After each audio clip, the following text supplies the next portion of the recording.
सभी का एक बार फिर से स्वागत है।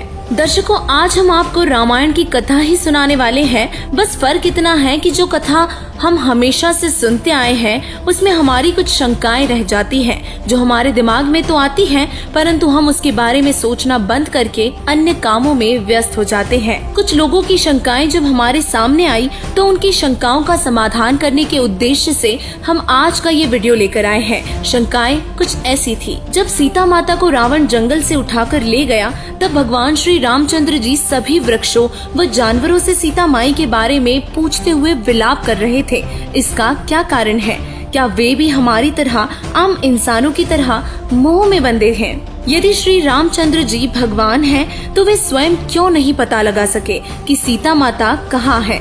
वे तो अंतर्यामी हैं, उन्हें तो सब पता होना चाहिए। लंका पर चढ़ाई करने के लिए पुल का निर्माण आखिर किसने किया? हनुमान जी ने, नल नील ने या भगवान रामचंद्र जी ने?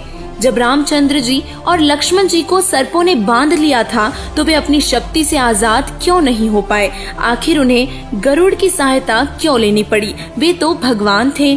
रावण तो भगवान शिव जी का परम भक्त था, तो फिर अंत समय में उसकी रक्षा क्यों नहीं हो पाई? 14 वर्ष का वनवास पूरा कर अयोध्या वापस आने के कुछ समय बाद ही मर्यादा पुरुषोत्तम रामचंद्र जी ने अपनी गर्भवती पत्नी सीता जी को घर से क्यों निकाल दिया? तो चलिए शुरू करते हैं इन सभी शंकाओं का समाधान करना। दर्शकों, भगवान श्री रामचंद्र जी 3 लोक के भगवान हैं, जो पूर्ण परमात्मा नहीं है। तीनों देवों से ऊपर इनके माता पिता देवी दुर्गा व ज्योति निरंजन काल विराजमान है, जिनके आदेश से त्रिलोकीय भगवान सब कार्य करते हैं।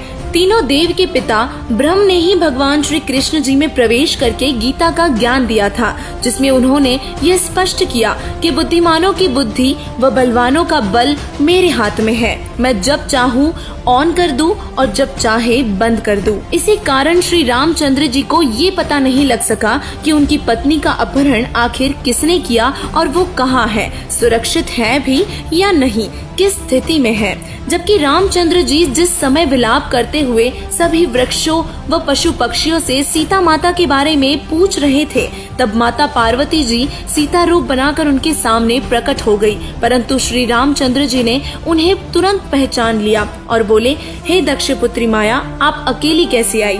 भगवान शिव को कहाँ छोड़ आई? अब यहाँ विचार करने की बात है कि उस समय राम जी ने अंतर्यामी होते हुए पार्वती जी को तो पहचान लिया, परंतु वही अंतर्यामी रामचंद्र जी को ये नहीं पता कि उनकी पत्नी कहाँ है। इसका उत्तर स्पष्ट है कि ये 3 लोक के भगवान हैं, जिनकी बुद्धि और बल इनके पिता ब्रह्म के हाथ में है। तो अब बात करते हैं, रामचंद्र जी सीता माता के विलाप में रो रहे थे और सभी से सीता माई का पता पूछ रहे थे। क्या वो भी मोह के बंधन में बंधे प्रभु हैं? दैव्य शक्ति होने के कारण इन पर इन सभी विकारों का प्रभाव कम हो सकता है, परंतु मिट नहीं सकता। ये 5 विकार तो पूर्ण परमात्मा के ज्ञान से ही मिट सकते हैं। अब प्रश्न आता है कि लंका पर चढ़ाई के दौरान समुद्र पर पुल कैसे बना? जब रामचंद्र जी ने समुद्र से रास्ता मांगा तो समुद्र ने नल नील के विषय में बताया और रामचंद्र जी ने उन दोनों को तुरंत आगे बुलाकर पूछा कि क्या तुम्हारे पास ऐसी कोई शक्ति है जिससे जल पर पत्थर तैर सके? तो उन्हें इस बात का अभिमान हो गया और वे परमात्मा अपने गुरु जी को याद करना भूल गए और अभिमान वश होकर जल में पत्थर फेंके, परंतु पत्थर जल में डूब गए। ये देखकर सब मायूस हो गए। तब समुद्र ने कहा कि इन्होंने महान भूल कर दी, अपने गुरुजी को याद नहीं किया, जिस कारण अब इनके पास वो शक्ति नहीं रही।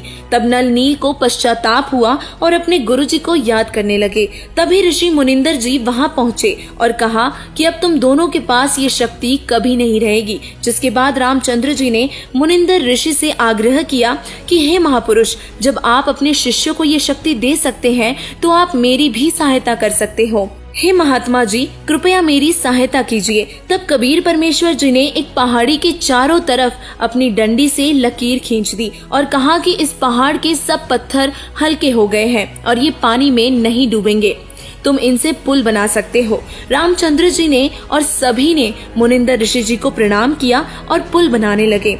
हनुमान जी उस पहाड़ से बड़े बड़े पत्थर लेकर आए और नल नील शिल्पकार थे, जिस कारण पत्थरों को आकार में काट कर समुद्र पर जोड़ना उनकी जिम्मेदारी थी। और इसी तरह सभी की मदद से पुल तैयार हुआ।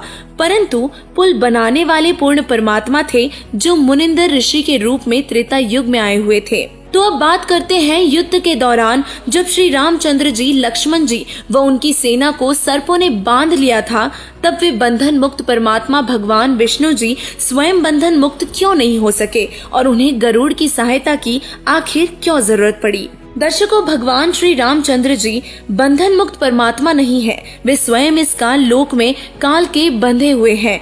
तो वह खुद को या किसी और को मुक्त कैसे करवा सकते हैं। बंधनों से मुक्त होने के लिए निर्बंध की आवश्यकता पड़ती है, और निर्बंध तो केवल बंदी छोड़ परमेश्वर कबीर जी ही है। रावण भगवान शिव का परम भक्त था, तो उसकी रक्षा क्यों नहीं हुई। दर्शकों, आपको बता दें कि भगवान ब्रह्मा, विष्णु और शिव शंकर पृथ्वी, स्वर्ग और पाताल, इन तीनों लोक में केवल एक एक विभाग के ही मंत्री हैं। यहाँ जिसने जैसा किया केवल उतना ही दे सकते हैं, उसको घटा बढ़ा नहीं सकते, यानी कि मृत्यु को नहीं टाल सकते। जैसे रावण ने शंकर जी के सामने 10 बार अपना शीश काट कर चढ़ा दिया था, तो शंकर जी ने 10 बार शीश वापस कर दिया था। इससे ज्यादा ये नहीं कर सकते, परंतु वेदों में लिखा है कि केवल पूर्ण परमात्मा ही साधक की मृत्यु को भी टाल सकता है। और इस तरह रावण की मृत्यु का कारण यह भी था कि रावण को अपनी भक्ति पर, अपने राज्य पर और अपनी औलादों पर अभिमान हो गया था, और जिस कारण रावण भगवान से दूर होता चला गया। वो भक्ति करता था पर अभिमानी हो गया था, और जहाँ अभिमान होता है वहाँ भगवान नहीं होता, और इसीलिए उस अहंकारी का नाश हुआ। तो अब बात करते हैं कि अग्नि परीक्षा दिलाकर सीता जी को वापस घर लाने वाले मर्यादा पुरुषोत्तम श्री रामचंद्र जी ने सीता माता को घर से क्यों निकाल दिया। दर्शकों, श्री रामचंद्र जी रात को एक आम व्यक्ति के वेश में नगरी में घूमा करते थे, जिससे लोगों की आपत्तियों को दूर कर सके। एक दिन जब वे रात्रि में बाहर गए, तो एक व्यक्ति अपनी पत्नी को डांटते हुए कह रहा था कि चली जा यहाँ से, अब क्या लेने आई है यहाँ। 3 दिन तक कहाँ गायब थी, क्या पता किसके साथ थी। इतने दिन बाहर रहकर आई है और अब मैं तुझे स्वीकार नहीं कर सकता। मैं उस रामचंद्र की तरह पागल नहीं हूँ जिसने 12 वर्ष तक बाहर पराए मर्द के साथ रही अपनी पत्नी को स्वीकार कर लिया। चली जा यहाँ से। ये सब सुनकर रामचंद्र जी को लगा कि उनका तो मजाक बनकर रह गया है, जिस कारण से अगले ही दिन उन्होंने अपनी पत्नी सीता माता को ये कहकर घर से निकाल दिया कि मैं लोगों के व्यंग सहन नहीं कर सकता। जबकि वे स्वयं सीता जी की अग्नि परीक्षा लेकर उन्हें अपने साथ लाए थे, परंतु एक धोबी के मजाक करने पर उन्होंने अपनी गर्भवती पत्नी को ही घर से निकाल दिया। तो क्या ये सही इंसान भी थे जिन्होंने एक गर्भवती महिला को आम व्यक्ति के व्यंग करने पर ही घर से निकाल दिया, जबकि अग्नि परीक्षा में सीता माता सफल हुई थी, जिससे सिद्ध भी होता है कि वे पूर्णतः सती व पतिव्रता थी। फिर भी रामचंद्र जी ने उन्हें घर से निकाल दिया, जिसके बाद वो कभी नहीं मिले। दर्शकों, हमें पता है कि इन सभी शंकाओं का समाधान जानकर आप चौंक गए होंगे, पर यहाँ एक बात और भी स्पष्ट करना चाहेंगे कि दशहरा यानी कि विजयदशमी मनाना व्यर्थ का आचरण है। लोग दशहरा इसलिए मनाते हैं ताकि ये यादगार बनी रहे कि इस दिन दुनिया से बुराई का नाश हुआ था और अच्छाई की जीत हुई थी। परंतु विचार करने की बात है कि सीता माता को रावण की कैद से मुक्त करवाने के लिए रामचंद्र जी ने रावण के साथ युद्ध किया, उसे मार दिया और फिर उसी सीता माता को अपने घर से निकाल दिया। तो युद्ध करने का और रावण को वो इतनी जनता को मारने का क्या फायदा हुआ। इतनी जीव हत्या का पाप और बढ़ गया। और दूसरा, जिस दिन सीता माता जी के आने की खुशी में लोगों ने दीप जलाकर सीता माता का स्वागत किया था, तो उस दुख की घड़ी का क्या जब उन्हें घर से निकाल दिया था। फिर आज दीपावली किस उपलक्ष्य में मनाई जाती है, माता सीता जी के घर आने की खुशी में या उनके महल त्याग कर जाने की खुशी में। आज का समाज समझदार है, सब संकेत समझ सकता है। इन विचारों पर गौर करे और ये आन उपासना और ये निराधार त्योहार मनाना छोड़कर परम पिता परमात्मा की सद्भक्ति करें, और सद्भक्ति से ही सर्व लाभ प्राप्त होंगे और मोक्ष भी होगा। वर्तमान में पूर्ण परमात्मा कबीर साहिब जी के भेजे हुए अवतार जगत गुरु तत्वदर्शी संत रामपाल जी महाराज जी ही सभी सदग्रंथों से प्रमाणित सद्भक्ति बता रहे हैं और इसीलिए अब देर ना करें, तत्व ज्ञान समझे व उनसे नाम दीक्षा लेकर अपना जीवन सफल बनाएं। धन्यवाद।